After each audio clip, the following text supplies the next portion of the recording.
You know, it's hard to talk about this game at all without talking about the Angry Video Game Nerd.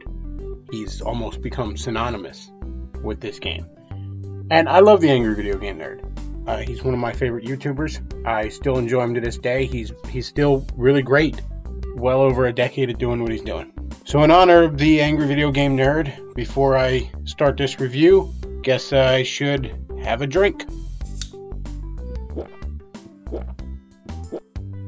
Alright, moving on. Seriously, how does he drink that swill? Castlevania II, Simon's Quest. Is it that bad? This game has a really, really bad reputation. And in part, it's due to reviewers like the Angry Video Game Nerd and his many, many copycats. But even James Rolfe admits the game's really not that bad. And I contend it's not that bad. In fact, it's one of my favorite games on the NES. Now, part of that's because I have very, very fond memories of it. My cousin had it, and whenever he came over, he would bring it over, and I would often play it at his house. We would both spend many a nights trying in vain to beat that game, because without a guide, you really are not going to beat that game. Now, I fully admit the game has a lot of flaws. As I said, it's extremely obtuse, and without knowing what you're supposed to do next, without consulting a guide or a walkthrough or something, you're not going to get all that far. That said, though, it's not a bad game, and let's be real, many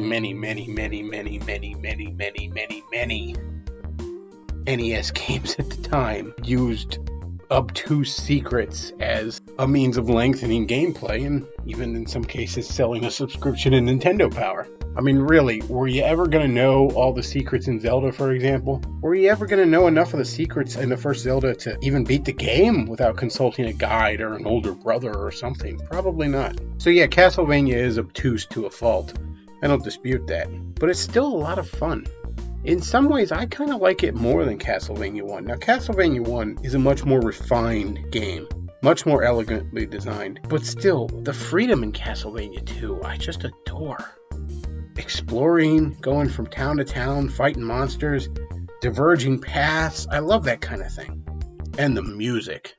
Oh man, the music is great. I recently just played through Castlevania 2 again, partly for this video, but more just because I wanted to. It was on the 3DS eShop.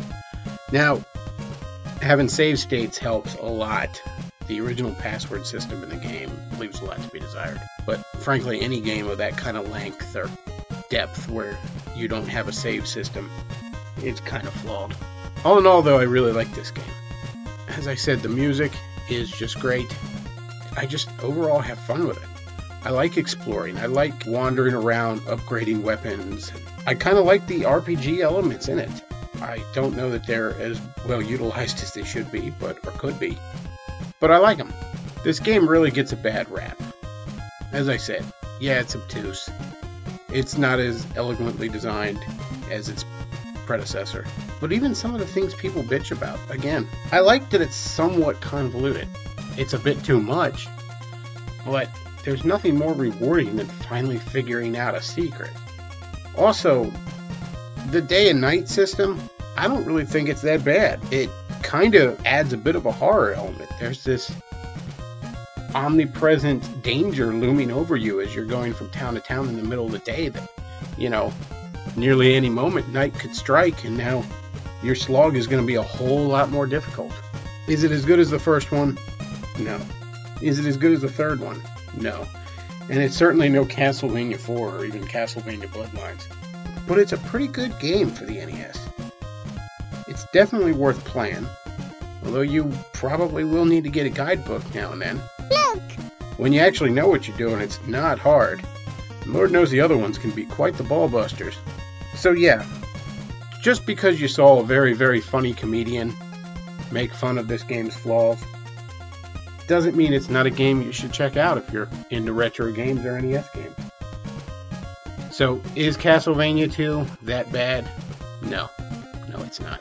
It's actually pretty good. It's flawed, but it's pretty good. Alright, folks. Thank you all for listening. That's all I got for today. Beckwoff out.